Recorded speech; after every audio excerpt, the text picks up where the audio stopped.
প্রশ্ন ফাঁস ঠেকাতে 2021-22 শিক্ষাবর্ষ থেকে ঢাকা বিশ্ববিদ্যালয়ের ভর্তি পরীক্ষায় থাকছে না ঘ এবং চ ইউনিট, তবে নেওয়া হবে অন্য 3 ইউনিটের পরীক্ষা। সকালে বিশ্ববিদ্যালয়ের ডিনস কমিটির সভায় এই সুপারিশ করা হয়েছে।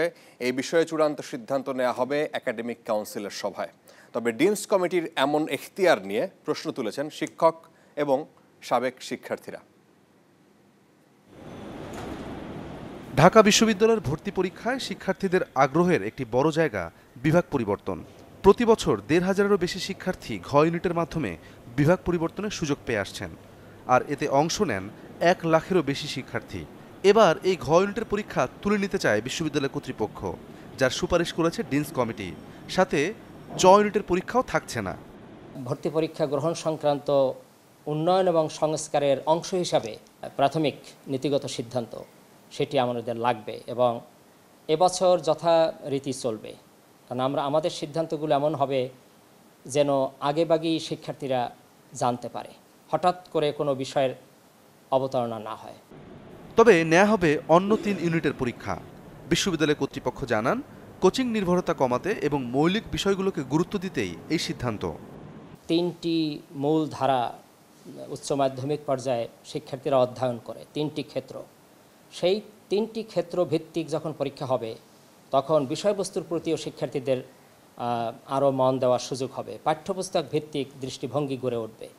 এই সিদ্ধান্তের ঘোর বিরোধিতা করছেন ঢাকা বিশ্ববিদ্যালয়ের শিক্ষকরা। প্রশ্ন তুলেছেন ডিনস কমিটির এখতিয়ার নিয়েও। সিদ্ধান্তটা যে নেওয়া হলো কারা নিল? এখন ডিনস কমিটি যদি এই সিদ্ধান্ত নিয়ে থাকে কিংবা এই ধরনের প্রস্তাব দিয়ে থাকে, ডিনস কমিটি ঢাকা ইউনিভার্সিটির ফর্মাল কোনো বডি না। তার মানে এই বডির আইনগত কোনো ভিত্তি নেই এবং ভর্তি পরীক্ষা সংক্রান্ত মৌলিক সিদ্ধান্ত এটা নিয়ে সিদ্ধান্ত দেওয়ার ক্ষমতা আছে একমাত্র আমাদের একাডেমিক কাউন্সিলের। এ বিষয়ে চূড়ান্ত সিদ্ধান্ত হবে একাডেমিক কাউন্সিলের সভায়।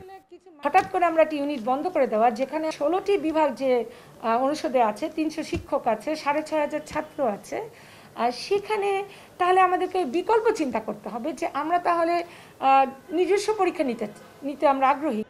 ডি ইউনিটের ভর্তি পরীক্ষা নিয়ে শিক্ষার্থীদের যেমন আগ্রহ রয়েছে, তেমনি প্রশ্নফাঁস সহ নানান ঘটনায় এই ইউনিট নিয়ে গত কয়েক বছর ধরে আলোচনারও কমতি নেই।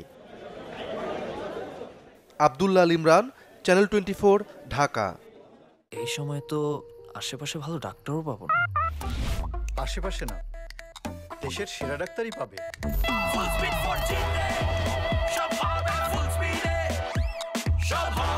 ওকলা সার্টিফাইড বাংলালিংক এখন বাংলাদেশের fastest mobile network. Full speed 4G তে সব হবে ফুল স্পিডে।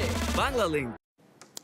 ঢাকা বিশ্ববিদ্যালয়ের ভর্তি পরীক্ষায় থাকছে না ঘ এবং চ ইউনিট, এই বিষয়টি নিয়ে কথা বলতে চাই ডক্টর মোহাম্মদ নিজামুল হক ভূঁইয়া, সাধারণ সম্পাদক ঢাকা বিশ্ববিদ্যালয়ের শিক্ষক সমিতি।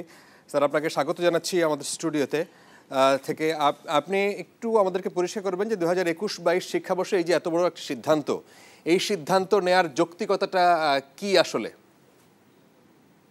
ধন্যবাদ। আপনারা আমাদের উপাচার্য মহোদয়ের বক্তব্য শুনেছেন, ডিন মহোদয়েরও বক্তব্য শুনেছেন। আসলে আজকে ডিনস কমিটিতে প্রাথমিকভাবে আলোচনা হয়েছে। আমাদের এর পরবর্তী পর্যায়ে আমাদের একাডেমিক কাউন্সিল রয়েছে। একাডেমিক কাউন্সিলে আমাদের 600 to 700 প্রফেসর রয়েছেন। ওনারাই সিদ্ধান্ত নেবেন, চূড়ান্ত সিদ্ধান্ত যে বিশ্ববিদ্যালয় গ ইউনিটে ভর্তি পরীক্ষা থাকবে কি থাকবে না।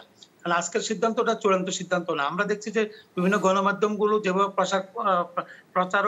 প্রসার করছে যে মনে হয় সিদ্ধান্ত হয়ে গেছে, সিদ্ধান্ত তো আজকে হয় নাই। আমাদের একাডেমিক কাউন্সিলের সিদ্ধান্তটাই চূড়ান্ত সিদ্ধান্ত হবে।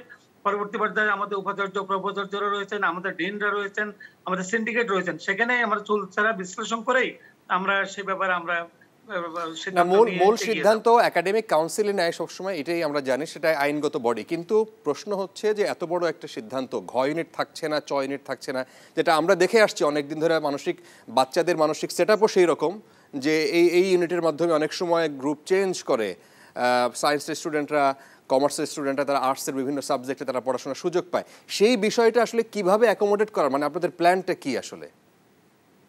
সেটা তো আমি বললাম না যে একাডেমিক কাউন্সিল এবং আমাদের একটা রূপরেখা থাকবে কিভাবে সায়েন্সের স্টুডেন্টরা কমার্সে যাবে, কমার্সের স্টুডেন্টরা সায়েন্সে আসবে বা সায়েন্স থেকে আর্টসে যাবে। আমরা যেটা জানতে পারলাম সেটা হলো যে আমাদের কলা অনুষদ এবং গ ইউনিট এবং আমাদের ল ফ্যাকাল্টি একসাথে ভর্তি পরীক্ষা অংশগ্রহণ করবে। তো সেটা তো আমরা পরবর্তী পর্যায়ে আমরা জানতে পারবো, কিন্তু আমাদের এই মুহূর্তে আমাদের কোনো রূপরেখা নির্ধারণ করা হয় না যে কি পদ্ধতিতে করা হবে।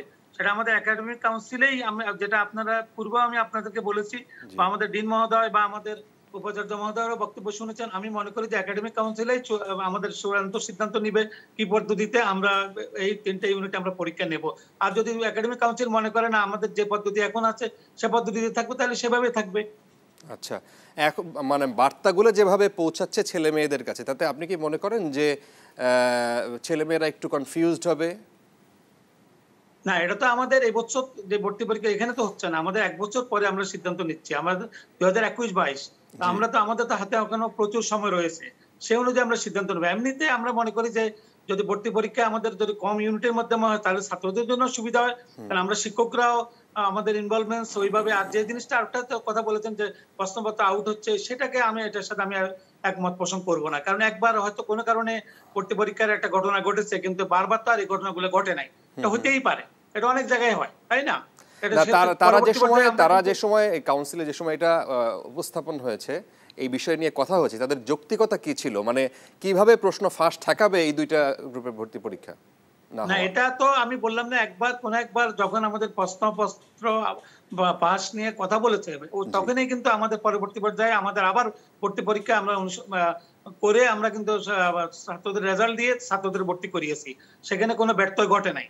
তার আজকে যে সিদ্ধান্তটি হয়েছে সেটা প্রাথমিক আলোচনা, সেখানে ডিনস কমিটিতে আলোচনা হয়েছে। আমাকে এই ধরনের একটা রূপরেখা নিয়ে সামনের দিকে আমাদের প্রশাসন এগিয়ে যাচ্ছে, সেটা নিয়ে আমাদের একাডেমিক কাউন্সিলে যাবে, সেখানে আমাদের চূড়ান্ত সিদ্ধান্ত হবে, তারপরে আমরা সিদ্ধান্ত নিব যে আমরা কি করব না করব।